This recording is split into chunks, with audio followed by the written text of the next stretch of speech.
सा- चलें, ठीक है।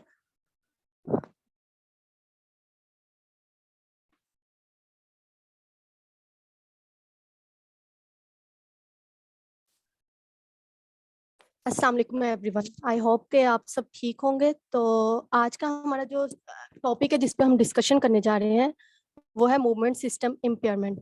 First of all let me introduce myself. My name is doctor Mariam Asghar. I am a physical therapist by profession and currently I am doing MSc Physical Therapy from Mahidol University, Thailand.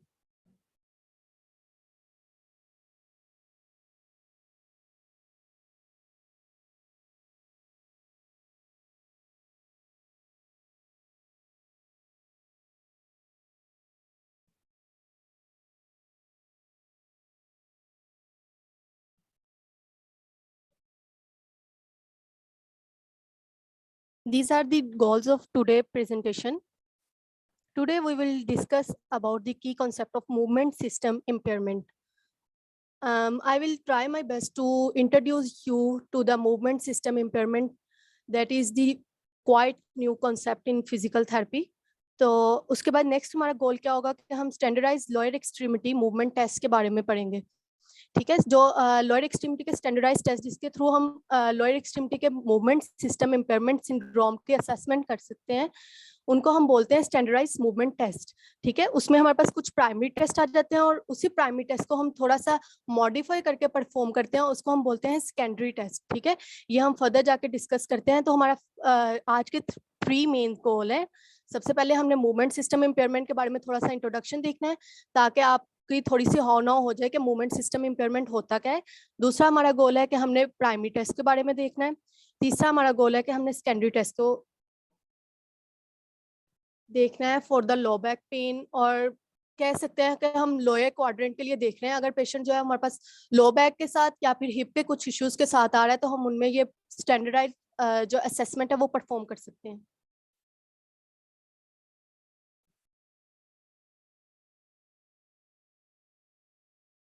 Movement system impairment को देखने से पहले हम discuss कर लेते हैं कि eras of physical therapy profession क्या रहे हैं। ठीक है, हम फिजिकल थेरेपी का प्रोफेशन कैसे इवॉल्व हुआ है, कैसे आगे आगे उसमें इम्प्रूवमेंट्स आई हैं और हम मूवमेंट सिस्टम की तरफ किस तरह से पहुंचे हैं।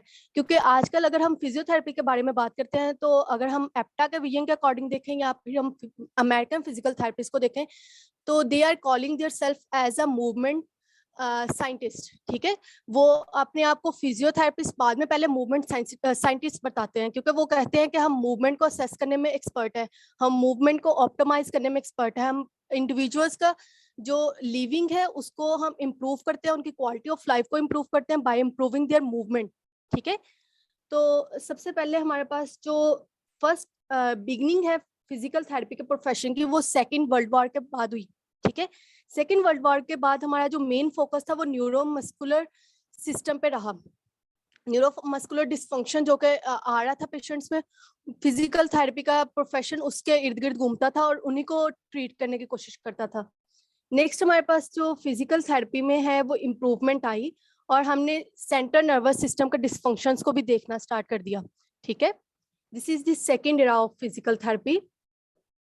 Third era of physical therapy में हमारा जो मेन फोकस हो गया वो जॉइंट डिस्फंक्शन पे चला गया। ये वो एरा है जब हमारे पास मैकेंजी मोलिगन ने बहुत ज्यादा पॉपुलैरिटी पकड़ी, लोगों का जॉइंट डिस्फंक्शन की तरफ ज्यादा फोकस हो गया। जब भी फिजिकल थेरेपी का पेशेंट आता था हम उसमें जॉइंट डिस्फंक्शन को ढूंढने की कोशिश करते थे और मैनुअल मोबिलाइजेशन और मैनुअल टेक्निक्स के थ्रू उसको ट्रीट करने की कोशिश करते थे। उसके बाद नेक्स्ट जो हमारे पास प्रेजेंट एरा चल रहा है वो है मूवमेंट सिस्टम फोकस का। ठीक है, इसमें हम क्या करते हैं कि पेशेंट जब हमारे पास आता है हम उसके टोटल मूवमेंट सिस्टम को देखने की कोशिश करते हैं। वो टोटल सिस्टम जो कि मूवमेंट को प्रोड्यूस करवा रहे हैं उसको असेस करने की कोशिश करते हैं, फिर उसको ट्रीट करने की कोशिश करते हैं। इसमें हमारे पास जो है वो पेशेंट एक एक्टिव पार्ट बन गया हुआ है असेसमेंट का भी और ट्रीटमेंट का भी। पहले पेशेंट जो है वो इतना एक्टिव नहीं था ट्रीटमेंट में, फिजिकल थेरेपिस्ट जो है वो वन साइडेड ट्रीटमेंट प्रोवाइड करता था। अभी हमारे पास जो पेशेंट है वो फिजिकल थेरेपिस्ट को अपना एम बता सकता है, अपने गोल्स बता सकता है कि मैं ये इम्प्रूवमेंट चाहता हूँ अपने।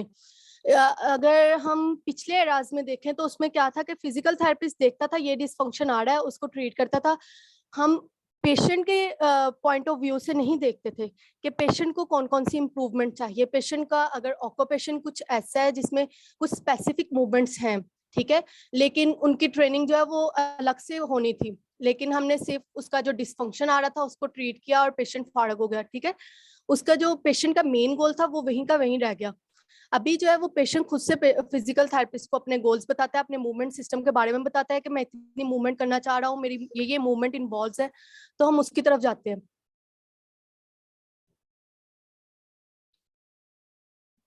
ये हमारे पास जो प्रेजेंट एरा चल रहा है वो हमारे पास एप्टा के विजन के अकॉर्डिंग है, that is the transferring the society by optimising the movement to improve the human experience, ठीक है। एप्टा का जो 2013 का विजन है जो कि अभी तक फिजिकल थेरेपी प्रैक्टिस के लिए चल रहा है, उसमें ये है कि हमने मूवमेंट जो है उसको ट्रीट करना है, मूवमेंट सिस्टम के जो इश्यूज आ रहे हैं, डिस्फंक्शन आ रहे हैं, उनको ट्रीट करना होता है। यहाँ तक किसी को कुछ समझ ना आई हो तो वो पूछ सकता है, ठीक है। अगर आप लोगों को ड्यूरिंग प्रेजेंटेशन कुछ समझना है तो आप इंटरप्ट करके पूछ सकते हैं या फिर हैंड रेज कर सकते हैं, ठीक है।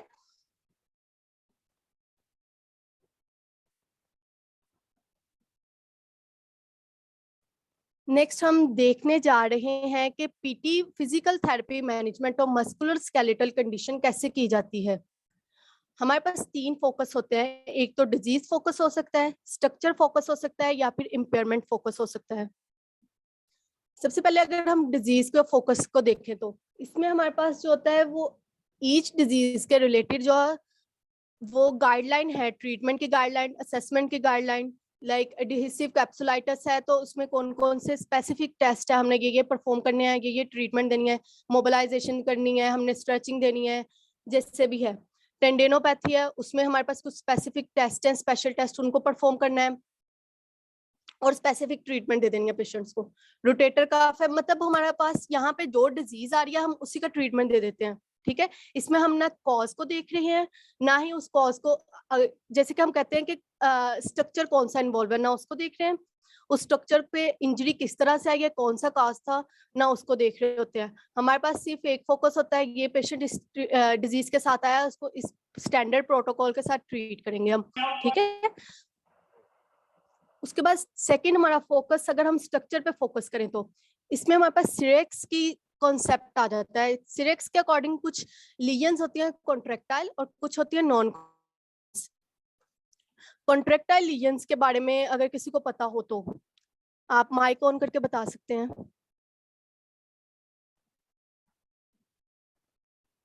एनीवन? मैम जो कॉन्ट्रैक्चर्स बन जाते हैं लाइक वॉकमैन कॉन्ट्रैक्चर और ischaemic contractures. You are close enough but like exact नहीं है, लेकिन आप क्लोज हैं, ठीक है। कॉन्ट्रेक्टाइल लीजन जो है वो कॉन्ट्रैक्शन से निकला है। कॉन्ट्रेक्टाइल मसल्स कॉन्ट्रैक्ट कर रहे होते हैं ना बॉडी में, ठीक है। तो हमारे पास मेन जो सिरेक्स का कॉन्सेप्ट है वो 2 चीजों के इर्द गिर्द घूमता है, वो है कॉन्ट्रेक्टाइल लीजन्स और non contractile lesion. Contractile lesions में हमारे पास मसल्स और टेंडन्स इन्वॉल्व होते हैं। अगर आप अपने पिछले कॉन्सेप्ट्स को थोड़ा सा रीन्यू करें या फिर थोड़ा सा फोकस करने की कोशिश करें तो हमारे पास मसल्स ही हैं जो कॉन्ट्रैक्ट करते हैं और रिलैक्स करते हैं, ठीक है। Is it clear now? Yes ma'am. Yes ma'am. Okay. और कुछ ऐसे स्ट्रक्चर्स है वो जो कि मूवमेंट्स करवाते हैं, मूवमेंट में इन्वॉल्व होते हैं लेकिन कॉन्ट्रैक्शन नहीं करते। तो आप लोगों को ऐसे किसी स्ट्रक्चर के बारे में पता हो? Joints. Movement, yes, joints, bones, ठीक है। जब हमारे पास जॉइंट और बोन की लीजन्स आती हैं हम उनको बोलते हैं नॉन कॉन्ट्रैक्टाइल लीजन्स, ठीक है। कॉन्सेप्ट क्लियर हुआ है आपका यहाँ तक? Yes ma'am. ठीक है। अब हमारे पास इन दोनों प्रोटोकॉल्स में क्या चीज होती है, हम असेस करते हैं, डायग्नोस करते हैं डिजीज को, नेक्स्ट उसके स्ट्रक्चर जो कि कॉज कर रहा है पेन, या तो वो मसल्स होंगे, लिगामेंट्स होंगे, टेंडन्स होंगे, बोन्स होंगी, जॉइंट्स होंगे, ठीक है। उनको हम देखते हैं, उनमें जिस चीज की प्रॉब्लम आ रही होती है, कॉन्ट्रैक्टाइल लीजन आ रही है, मसल जो है वो कॉन्ट्रैक्चर की तरफ गए हुए हैं तो हम स्ट्रेचिंग की तरफ ले जाते हैं, मसल वीक हुए हैं तो हम उसको स्ट्रेंथनिंग करवाते हैं, ठीक है। अगर हमारे पास बोन का डिस्फंक्शन आ रहा है, ऑस्टियोप्रोसिस आ रहा है तो हम थोड़ी सी वेट बेरिंग वाली एक्सरसाइजेस बता देते हैं जिसके थ्रू जो बोन्स की है वो डेपोजिशन ज्यादा हो जाती है, बोन पे लोडिंग ज्यादा हो जाती है, ठीक है। तो इस हिसाब से हम क्या करते थे कि इन स्ट्रक्चर्स को देखते थे, उनको ट्रीट करने की कोशिश करते थे, जहां पे इंजरी है, जहां पे इन्फ्लेमेशन है, उनको ट्रीट करते थे। नेक्स्ट, अब अगर हम अगले फोकस की तरफ जाएं, वो है इम्पेयरमेंट। इम्पेयरमेंट में अब हमारे पास एक हमारे पास होता था मॉडल, जिसमें हम देखते थे सबसे पहले कोई डिजीज आई है, इंजरी आई है, उसके बाद इम्पेयरमेंट आती थी, फिर डिसेबिलिटी आती थी। ऐसा मॉडल किसी को याद हो आप लोगों को, अगर आप लोगों ने अभी तक पढ़ा हो तो?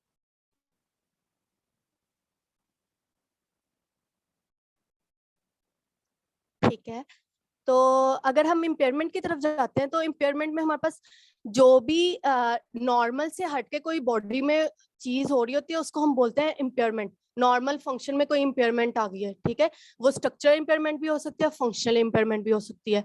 तो अगर हम मूवमेंट के इम्पेयरमेंट को देख रहे हैं, तो हम उसको बोलते हैं मूवमेंट सिस्टम इम्पेयरमेंट, ठीक है।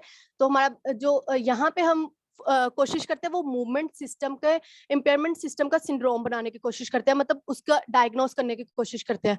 हमारा यहाँ पे डायग्नोसिस चेंज हो जाता है from the disease to the more specific to the function, ठीक है। हम मूवमेंट इम्पेयरमेंट सिस्टम डायग्नोसिस बनाते हैं। ये थोड़ा सा न्यू कॉन्सेप्ट है जो कि आज हम डिस्कस कर रहे हैं, जिसके साथ आपको फेमिलियर करने की कोशिश की जा रही है, ठीक है। इसमें हमारे पास क्या होता है, हम असेस करते हैं, डायग्नोस करते हैं इम्पेयर मूवमेंट को with consideration of relationship with the anatomy, physiology and biomechanics of body parts and treat by impaired movement, ठीक है। हमारे पास जो इम्पेयर मूवमेंट हमें मिलती है डायग्नोसिस में, हम उन्हीं को ट्रीट करने की कोशिश करते हैं। फिर हम भूल जाते हैं कि कौन सा स्ट्रक्चर इन्वॉल्व है, कौन सा नहीं। हमने देखना होता है कि मूवमेंट जो नॉर्मली हो रही है वो ठीक हो, फिर उसमें हम देखते हैं कि कौन सा स्ट्रक्चर जो है वो ज्यादा मूव कर रहा है, कौन सा कम मूव कर रहा है, उसके अकॉर्डिंग ट्रीट करने की कोशिश करते हैं और मूवमेंट को वापस नॉर्मल की तरफ लेके आने की कोशिश करते हैं। अब हमारे पास जो है वो 2 अप्रोचेस हैं। सबसे पहले एक स्ट्रक्चरल अप्रोच आ जाती है, एक फंक्शनल अप्रोच आ जाती है, जिसमें हम डायग्नोस भी करते हैं, ट्रीट भी करते हैं, ठीक है।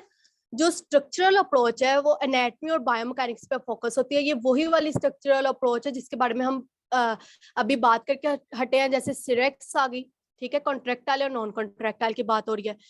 तो इसमें हमारे पास जो नॉर्मली हम पेशेंट्स को गाइड करते हैं कि आप ये इमेजिंग करवा लाएं, आप एक्सरे करवा लाएं, एमआरआई करवा लाएं। तो एक्सरे में हमें बोन्स की और जॉइंट्स की लीजन्स नजर आ जाती हैं, एमआरआई में हमें जो है वो सॉफ्ट टिश्यूज की लीजन्स नजर आ जाती हैं। तो ये जो है वो इजीली डायग्नोस हो जाती हैं स्ट्रक्चर लीजन्स, ठीक है। उसके बाद स्ट्रक्चर लीजन्स को रिपेयर करना भी आसान है, ठीक है। अगर बोन का फ्रैक्चर आ रहा है तो आपका स्टैंडर्ड प्रोटोकॉल है इमोबिलाइज कर दे स्टार्ट में, ठीक है। अगर ज्यादा प्रॉब्लम आ रही है तो हम सर्जरी की तरफ रेफर कर देते हैं। अगर हमारे पास कुछ डिस्क का प्रॉब्लम आ रहा है तो हम सर्जरी की तरफ रेफर कर देते हैं, अगर डिस्क हर्निएशन आ रही है बहुत ज्यादा सीवियर, ठीक है। इस तरह से, या फिर अगर इनकी तरफ कंजर्वेटिव की तरफ हम जाना चाह रहे हैं तो हम रिहैबिलिटेशन की तरफ लेके जाते हैं पेशेंट को, फिजिकल थेरेपी करवाने की कोशिश करते हैं, कुछ मैनुअल टेक्निक्स अप्लाई करते हैं, कुछ एक्सरसाइजेज अप्लाई करते हैं और पेशेंट को उसी के थ्रू उसका जो स्ट्रक्चर है उसी को ट्रीट करने की कोशिश करते हैं। उसके बाद नेक्स्ट हमारे पास आ जाती है फंक्शनल अप्रोच, जिसमें हम फंक्शंस को देखते हैं। ये ऐसी लीजन्स है जिसमें हमारे पास जो फंक्शनल पैथोलॉजी है वो आएगी, इम्पेयरमेंट आएगी स्ट्रक्चर और फिजियोलॉजिकल सिस्टम में, कि उसका जो नॉर्मल फंक्शन है उसको परफॉर्म करने में इम्पेयरमेंट आ रही होगी। हम फंक्शनल लीजन्स को जो है वो एमआरआई या फिर किसी भी तरह की इस तरह की डायग्नोस्टिक इमेजिंग पे इजीली नहीं देख सकते, ठीक है। अगर आपके एक मूवमेंट इम्पेयर है, आप किसी स्टैटिक इमेजिंग को मेरे पास लेके आएंगे तो मुझे नहीं समझ आएगी कि आपकी कौन सी मूवमेंट इम्पेयरमेंट है। अगर आपके पास एक्सरे आए तो आप बता सकते हैं कि पेशेंट को कौन सी मूवमेंट करने में मुश्किल आ रही होगी, अपनी थ्योरी से हटके, ठीक है। थ्योरी को अगर हम रिलेट करना चाहें तो पेशेंट्स में अक्सर पेशेंट का अपना थोड़ी सी एक्टिविटीज ऐसी होती हैं जो थ्योरी को थोड़ा सा चेंज कर रही होती है। बुक्स में पढ़ा होता है, हमें अक्सर वो सारे साइन एंड सिम्टम एक पेशेंट में नहीं मिलते, ठीक है। तो इस हिसाब से मैं नहीं बता सकती कि एक पेशेंट में ये वाला इशू आ रहा है, अगर तो उसको समटाइम ऐसा भी होता है हमारे पास एक्सरे बिल्कुल ठीक होते हैं, एमआरआई बिल्कुल ठीक होता है, लेकिन पेशेंट में पेन डिसफंक्शन आ रहा होता है। पेशेंट का ऐसा डिसफंक्शन होता है कि हम स्ट्रेचिंग दे दें, उसको स्ट्रेंथिंग कर दें, लेकिन फिर भी पेन नहीं जा रही होती क्योंकि उसका जो नॉर्मल पूरा सिस्टम है मूवमेंट का उसमें प्रॉब्लम आ रही होती है। तो इसको हम डायरेक्टली MRI पे नहीं देख सकते, या फिर इस तरह के कोई भी इमेजिंग हमारे पास डायग्नोस्टिक इमेजिंग जो होती है हम वहां पे फंक्शनल लीजन्स को नहीं देख सकते। Functional lesions are recognise the true function of the muscles. इसमें हमें ट्रीट करने के लिए या फिर इसको असेस करने के लिए हमें ट्रू फंक्शन ऑफ मसल्स पता होना चाहिए, ठीक है। सबसे पहले अगर मैं एक पेशेंट को कह रही हूँ कि फॉरवर्ड बेंडिंग करे, ठीक है, वो कह रहा है मुझे पेन आ रही है, अब मुझे पता होना चाहिए कि फॉरवर्ड बेंडिंग कौन कौन से मसल्स करवाते हैं, ठीक है। वो मसल्स में इशू आएगा तो किस तरह का पेशेंट के करेक्टरिस्टिक्स होंगे मूवमेंट करने के। तो हमें यहाँ पे बहुत ज्यादा इंपॉर्टेंट है कि हमें एनाटॉमी और फिजियोलॉजी का इल्म होना चाहिए, हमें पता होना चाहिए कि किस मसल्स का कौन सा फंक्शन है, इस मसल में इम्पेयरमेंट आएगी तो वो किस तरफ को बोन्स को पुल करेगा, जॉइंट्स को पुल करेगा।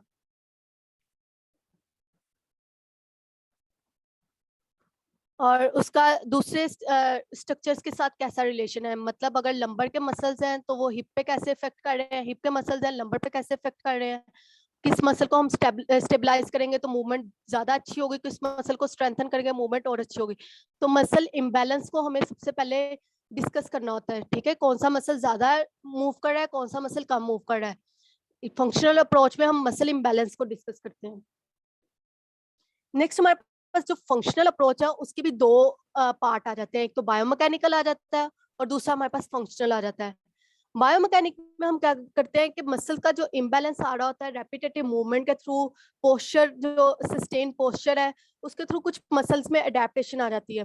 लाइक अगर आप देखें तो एक बच्चा है, आपकी ही मिसाल ले लेते हैं, अक्सर आप लोग पढ़ रहे होंगे तो आप लोग आगे की तरफ झुक के पढ़ते हैं, आपका पोस्चर जो फॉरवर्ड हेड होता है, ठीक है, सर को आगे की तरफ लेके जाने की कोशिश करता है। ये अक्सर मोबाइल यूजर्स में भी हमें मिलता है, हमें रीडिंग कंप्यूटर की तरफ देखते रहने की वजह से भी मिलता है ऐसे पेशेंट्स में, ठीक है। तो ये एक सस्टेन्ड पोस्चर है, इसकी वजह से हमारे पास क्या होता है, आपने कभी अपर क्रॉस सिंड्रोम का पढ़ा हो तो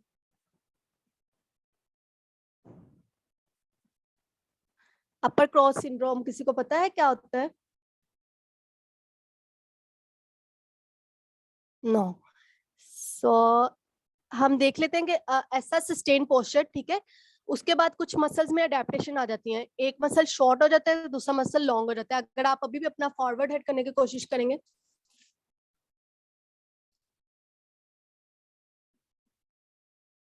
let me on my video ताकि आप लोग देख सके।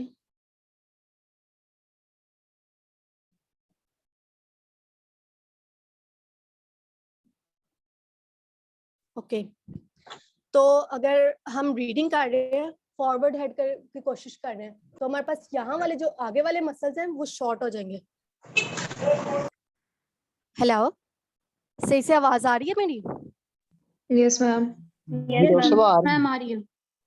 ठीक है, अगर फॉरवर्ड हेड कर रहे हैं तो हमारे पास ये वाले मसल्स जो आगे के हैं वो शॉर्टन हो रहे हैं और पीछे वाले रेम्बॉइड्स या फिर ट्रेपीजियस जो मसल्स है वो लेंथन हो रहे हैं, ठीक है। ये मसल इम्बैलेंस आ गया, ये मेरी न्यूट्रल पोजीशन है, ये मेरा नॉर्मल हेड पोजीशन है। जब मैं फॉरवर्ड हेड करती हूँ, हेड में ट्रांसलेशन ज्यादा आ गई है, हेड आगे की तरफ ज्यादा मूव कर गया, ये वाला, ठीक है, बजाय इसके ये नॉर्मल मूवमेंट है हेड की, फ्लैगियन की, ये और ये, ठीक है, इसकी बजाय हेड फॉरवर्ड मूव कर गया, ये वाली मूवमेंट आ रही है। तो यहाँ वाले आगे वाले मसल्स जो है वो पैक्ट माइनर जो है वो शॉर्टेंड हो जाता है और पीछे वाले हमारे पास स्टेम्बॉइड्स और ट्रेपीजियस जो है वो लेंथन हो जाते हैं। ये लीड करता है मसल इम्बैलेंस की तरफ, ठीक है।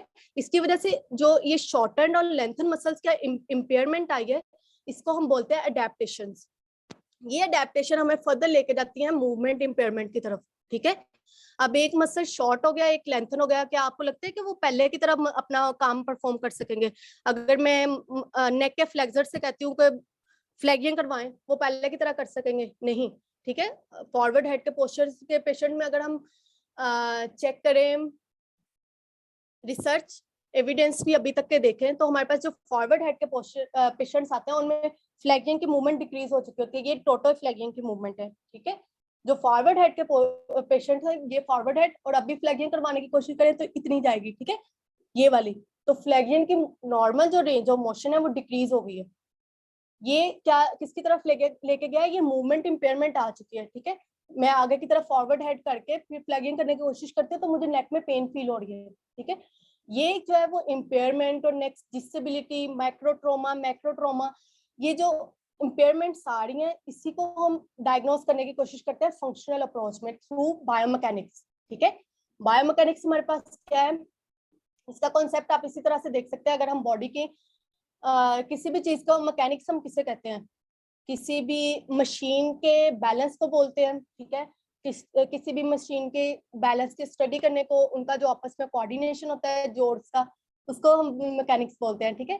अगर बॉडी की मैकेनिक्स देखें तो हम जॉइंट्स, मसल्स और बोन्स, इनकी मूवमेंट्स, इनकी स्टैटिक पोजीशन और इनको मूवमेंट करने के वक्त इनकी जो पोजीशन आ रही होती है उसको हम बायो मैकेनिक्स बोलते हैं। बायो फॉर लाइफ आ गया, ठीक है।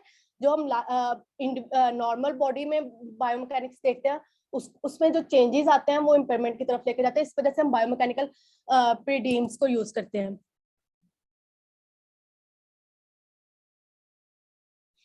ये कॉन्सेप्ट तकरीबन मैं आपको समझा चुकी हूँ। अगर नेक्स्ट आप सेल में देखें तो वहां पे लिखा हुआ है कि रिलेटिव पार्टिसिपेशन ऑफ साइनर्जिस्ट और एंटागोनिस्ट, इसकी चेंज हो जाती है, ठीक है।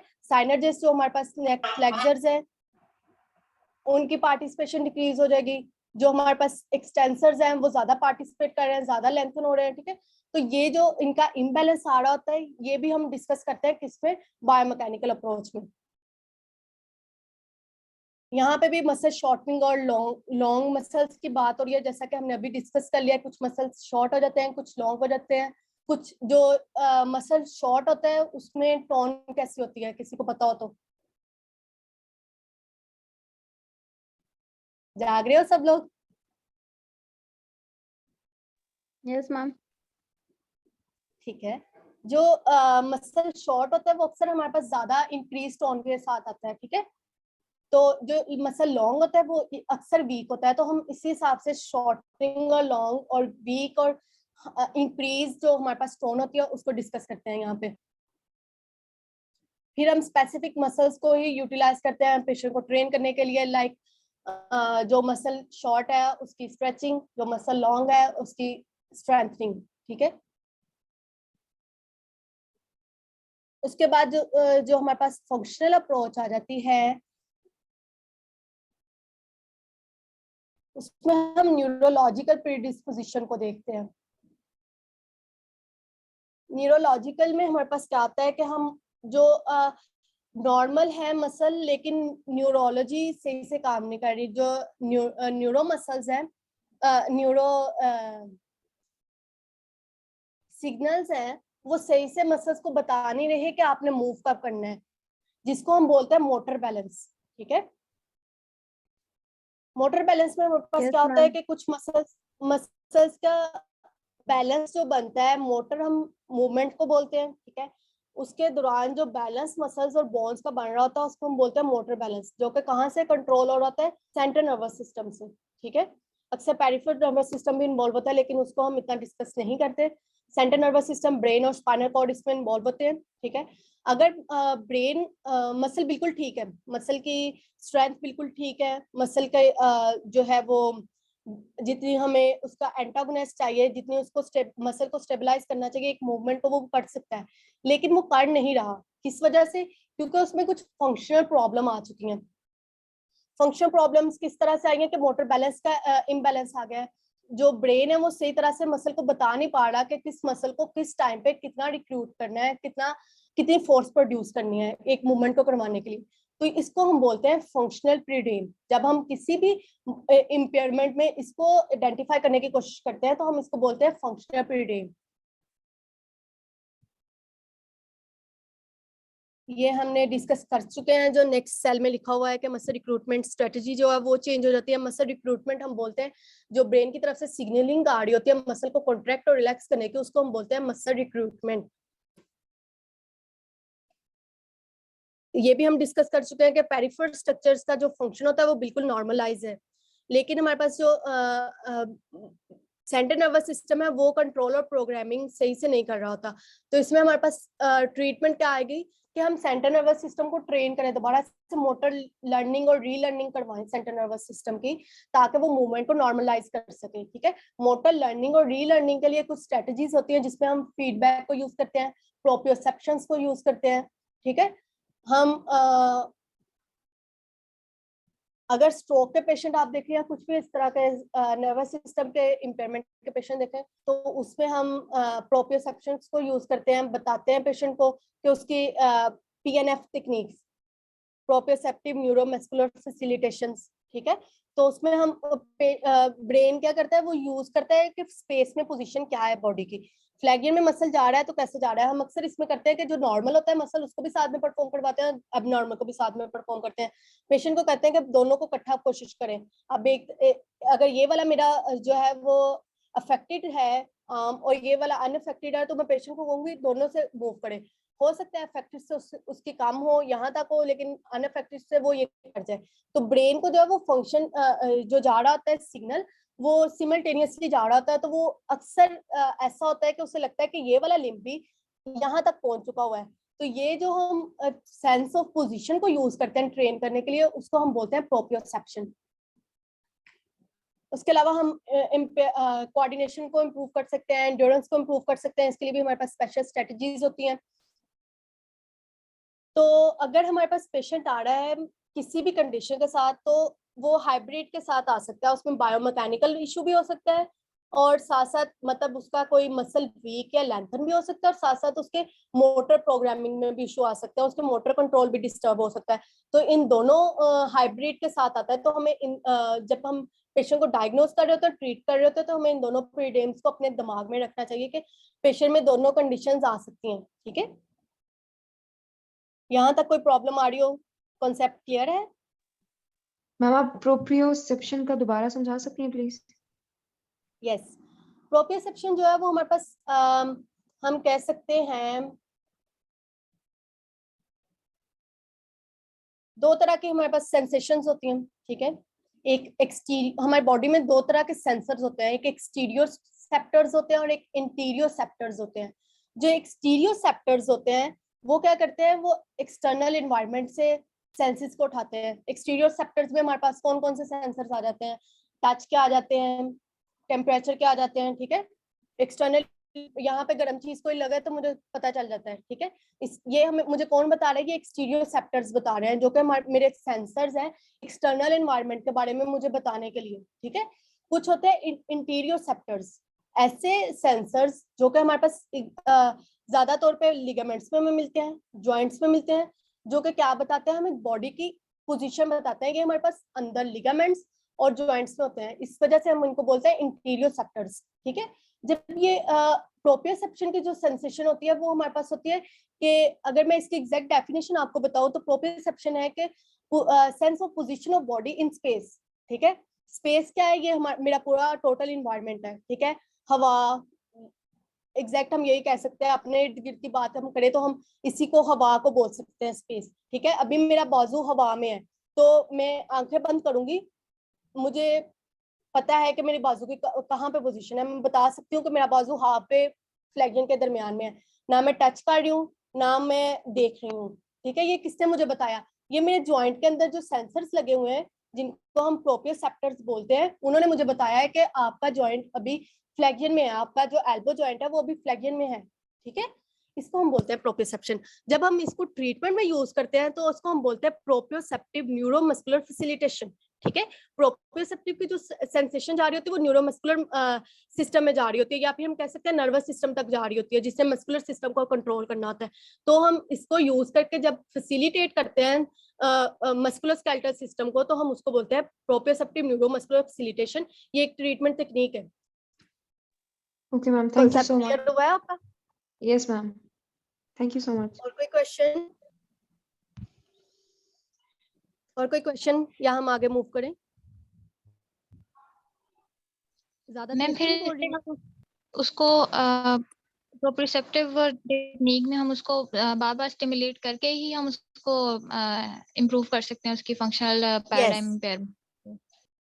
यस यस, आपने अगर देखा हो कि जो जब भी हम ट्रेनिंग करवाते हैं हम रेपिटेशंस पे बहुत ज्यादा फोकस रखते हैं। ठीक है, जब भी हमने मोटर जो PNF है वो एक तरह से मोटर लर्निंग की एक मिसाल एक टाइप है। तो मैं एक एग्जांपल देना चाहता हूँ यहाँ पर बच्चों को। हाँ जी देंगे। अच्छा बेटा, हमारे पास अगर कोई स्ट्रोक का पेशेंट आता है ना तो उसको एटैक्सिया हो जाती है। एटैक्सिया में क्या होता है कि इनवॉलंटरी मूवमेंट्स होती है। तो वहां पर हम क्या करते हैं कि पेशेंट जो है वो अपनी कोऑर्डिनेशन जो है वो बैलेंस वगैरह खो चुका होता है, तो हम उसकी मूवमेंट को, उसके बैलेंस को, उसके गेट को मेंटेन रखने के लिए, बेहतर बनाने के लिए हम उसको बार बार जो है मूवमेंट देते हैं। उसमें फिर हम स्ट्रेच तो देना ही देना है हमने, उसके बाद हम उसकी मूवमेंट ज्यादा करते हैं ताकि वो उसकी जो एटैक्सिक कंडीशन है उससे वो बेहतर हो जाए। ठीक है ओके सर। जी डॉक्टर साहब करें कंटिन्यू। जब भी हम मोटर लर्निंग की तरफ लेके जाते हैं ना पेशेंट को, तो हमारा मेन फोकस कुछ 10 पॉइंट्स हैं। अभी कभी हम दोबारा मोटर लर्निंग पे बात करेंगे तो हम उसको डिस्कस करेंगे।